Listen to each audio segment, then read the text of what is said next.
생방송 시카고 지금에서 시청자들을 위한 여름방학 특강을 진행하고 있는데요. 오늘 세 번째 시간입니다. 행복한 부모 아카데미 시카고 마음건강연구소 조옥순 교수님 모셨습니다. 안녕하세요. 안녕하세요. 네, 반갑습니다. 반갑습니다. 네, 인사 부탁드릴게요. 네, 안녕하세요. 행복한 부모 아카데미로 자주 뵐 수 있어서 너무 좋습니다. 반갑습니다. 네, 오늘 주제가 자녀의 마음을 여는 공감적 대화법이에요. 예, 네, 그렇습니다. 오늘 강연 기대됩니다. 예, 네. 우리 2교시에 부모의 상담자 역할에 대해서 배웠는데 기억나시나요?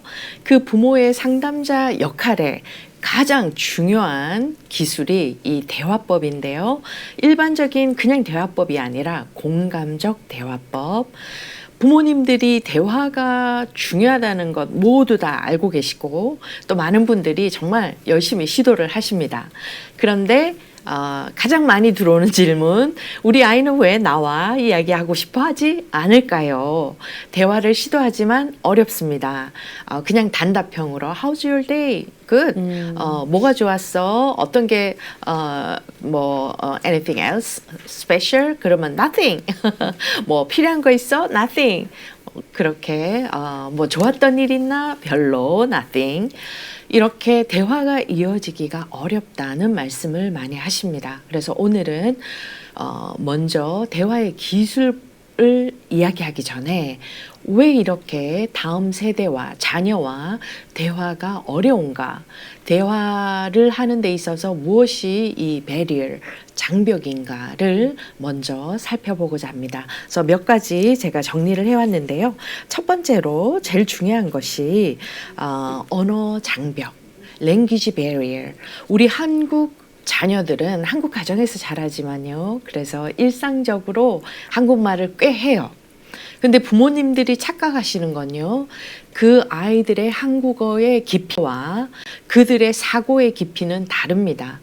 우리가 영어를 할 때도 같죠. 그냥 겉으로 보기에는 일상적인 영어 하는 것 같지만 깊은 대화를 하기에는 엄청 부족합니다. 그래서 외국인과 만나면 Hi, how are you? 다음에는 대화가 이어지기 힘들고 자꾸 자리를 피하게 되고 깊은 이야기를 하려고 해도 뭔가 막히고 답답한 느낌이 들지요. 우리 자녀들이 똑같이 느낍니다. 그래서 부모만 영어에 대한 장벽이 있는 것이 아니라 우리 자녀들도 한국어를 하는 데 있어서 이 언어에 제한이 있다는 걸 꼭 기억하시고요. 우리 아이는 한국 학교를 오래 다녔습니다. 그래서 한국말을 잘합니다. 집에서 한국어로 대화를 해요. 하시는 분들도 오늘부터는 우리 아이가 언어에, 한국어의 이 제한 때문에 자기가 잘 설명하지 못하는 게 있지 않을까라는 걸 좀 생각하셔서 그런데 부모님들 여기서 조심하셔야 될 것이, 저도 영어에 장벽이 있고요. 영어가 짧아서 아이와 대화를 못합니다 라고 결론을 내리시고 지레 포기하시는 분들이 계세요. 그런데 오늘 이 커뮤니케이션의 요소를 보면 우리가 커뮤니케이션 하면 제일 많이 떠올리는 것이, 소통을 하기 위해서 가장 중요한 요소는 단어, 언어다라고 생각하시는 분들이 많은데요. 사실상 이 커뮤니케이션의 요소를 세 가지로 나누어 보면요. 우선 바디 랭귀지, 얼굴 표정, 그리고 몸의 자세, 또 제스처, 이런 것들이 우리가 바디 랭귀지라고 하죠. 이 부분이 전체 소통의 55%를 차지합니다. 반 이상이 바디 랭귀지예요. 그리고 또 차지하는 것이 38%가 말의 톤입니다. 그래서 유창한 문장이 아니고요. 바디 랭귀지와 말의 어투, 톤이 93%를 차지한다는 겁니다. 말은요, 단어는요, 7%밖에 차지하지 않아요.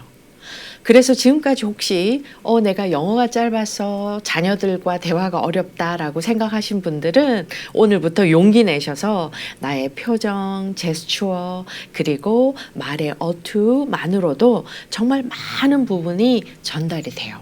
소통이 가능합니다. 그래서 포기하지 마시고 이 언어의 장벽을 극복할 수 있도록 우리가 노력을 해보자고요. 그래서 웃으면서 아이를 맞이하고 또 대화를 할 때 이 제스처 이렇게 뒤로 젖히고 팔짱을 끼고 뭐 카톡을 하고 하는 게 아니라 앞으로 아이의 눈을 맞추고 조금은 아이 쪽으로 기울이면서 그리고 들을 때는 끄덕끄덕 하시고 폰은 내려놓으시고 아이와 마주하는 그런 이 비언어적인 요소로 아이들의 마음을 충분히 열 수 있습니다.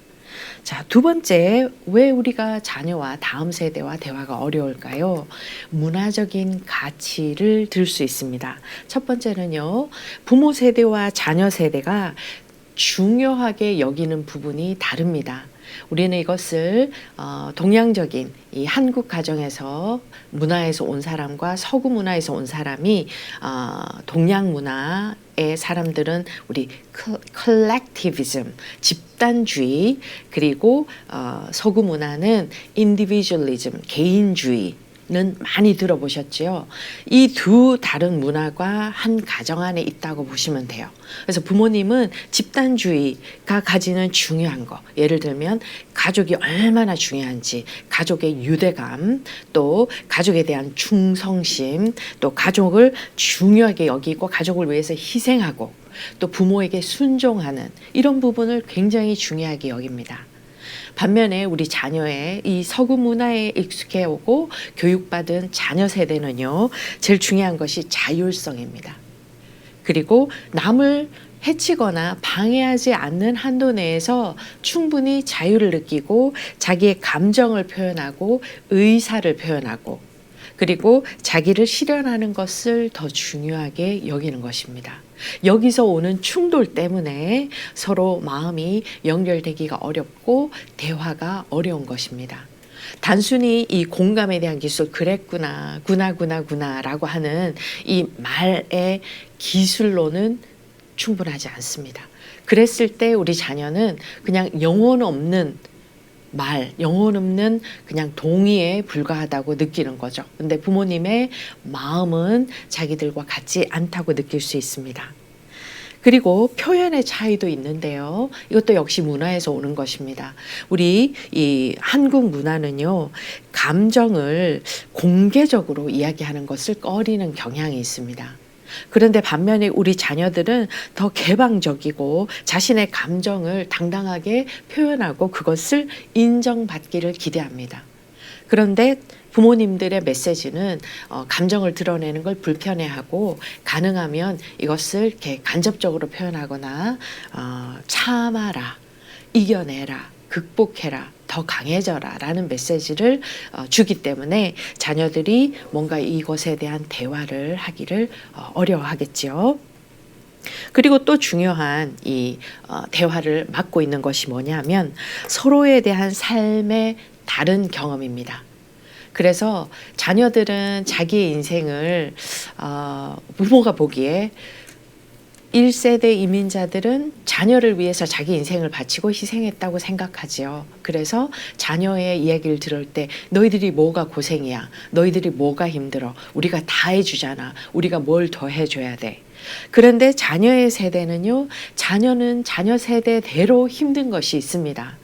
여기 미국에 와서 이 정체성 혼란이라던가 인종차별이라던가 이중 문화로부터 받는 기대를 부응하는 그런 심리적인 압박감이 있습니다. 그래서 각각 다른 방식의 삶의 경험과 다른 방식의 삶의 어려움이 있는데 이것을 이해하지 못하면 서로 마음이 연결되고 또 이해받는다고 느끼고 대화를 하기에는 어려운 것이지요. 그래서 이러한 대화를 막고 있는 장벽들을 이해하는 것이 필요하고요. 또 한인 문화에서는 성취 중심에 아주 포커스가 되어 있다면 자녀들은 소통과 마음을 나누는 그런 부분에서 중요하게 여깁니다. 그리고 마지막으로 또 대화를 막고 있는 부분이 아무래도 우리 한인 가정의 부모님들 세대는 정신 건강이나 개인적인 어려움에 대해서 드러내기를 어려워합니다.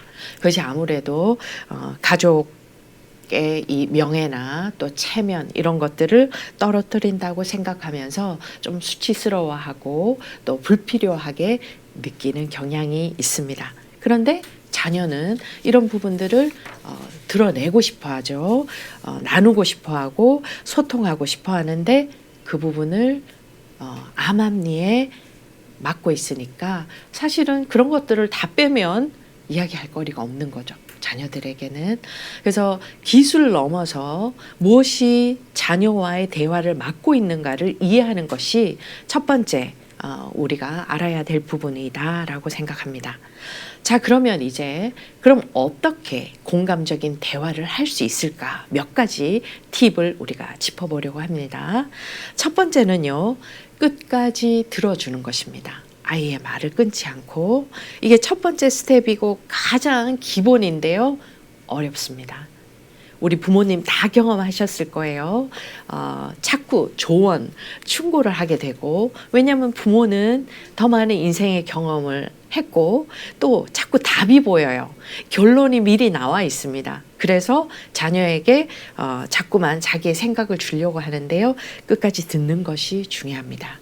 고개를 끄덕이고 그랬구나 라고 이제 이해가 돼 이런 말로 격려를 하면서 끝까지 듣는 것. 두 번째 팁은요. 자녀의 감정을 인정하는 것입니다. 이렇게 말하면 부모님들이 불안해요. 공감을 하면 자녀가 자녀의 행동을 모두 허용하는 것이 되는가? 그러면 이제 걱정되고 불안해요. 내가 못마땅한 행동을 이 아이가 계속하면 어떡하나. 그런데 공감은 자녀의 행동을 허용하는 것이 아닙니다. 그 상황에서 그 아이가 느낀 것을 인정하는 것이죠. 예를 들면 그 상황에서 네가 화가 났던 것은 당연해. 엄마라도 그랬을 것 같아.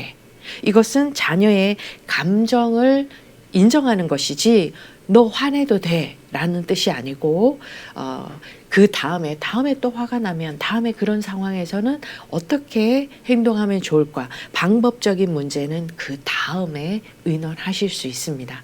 그래서 공감의 팁 두 번째는 자녀의 감정을 인정하는 것입니다. 세 번째는 이 진심 어린 관심이에요. 더 공감적인 대화를 하다 보면 더 알아보고 싶을 때가 있죠. 아, 그랬었구나. 그 상황에 대해서 더 얘기해 줄 수 있을까? 또 엄마가 좀 더 잘 이해했으면 하는 부분이 어떤 것이 있겠니? 또 그 상황에서 너는 무엇이 제일 힘들었니? 이런 것들은 정말 진심 어린 관심이 있을 때만 나오는 질문들이에요. 이것을 우리는 열린 질문, open-ended question이라고 하는데 이런 열린 질문을 통해서 자녀에게 관심을 표현하는 것이 세 번째 팁이었습니다. 그리고 끝으로는요, 비판 없이 편안한 대화를 할 수 있는 시간을 정기적으로 가지는 것입니다. 그래서 저녁에 동네 한 바퀴 도는 것, 또 주말에 엄마와 커피 한잔 할까, 아빠와 밖에 나가서 뭔가 뒷마당에서 좀 이렇게 테니스라도 치고 배드민턴이라도 치고 또 한번 걸어보는 것, 이렇게 감정을 나눌 수 있는 편안한 시간을, 아이들은 이것을 safe time 또는 safe space라고 합니다. 아이들이 비판 없이 편안하게 느끼는 이 시간이 정말 부모님과 연결될 수 있는 공감적인 대화를 할 수 있는 중요한 기회이고 또 방법이라고 생각합니다. 네, 3교시 수업의 요약은 여기까지 하도록 하겠습니다. 네. 원래는 그 질문을 좀 몇 가지 드리고 싶었는데 네. 시간 관계상 질문은 네. 다음 시간으로 넘겨서 복습하는 것처럼 네, 오늘 좋습니다. 했던 내용을 다시 한번 짚으면서 질문을 네. 드리도록 할게요. 네, 너무 네. 좋습니다. 네. 네. 오늘 자녀와 그 마음을 여는 공감적인 대화 방법에 관해서 말씀해 주셔서 너무 감사해요. 예. 듣는 분들도 많은 도움이 됐을 것 같습니다. 네, 좋습니다. 네, 감사합니다. 네.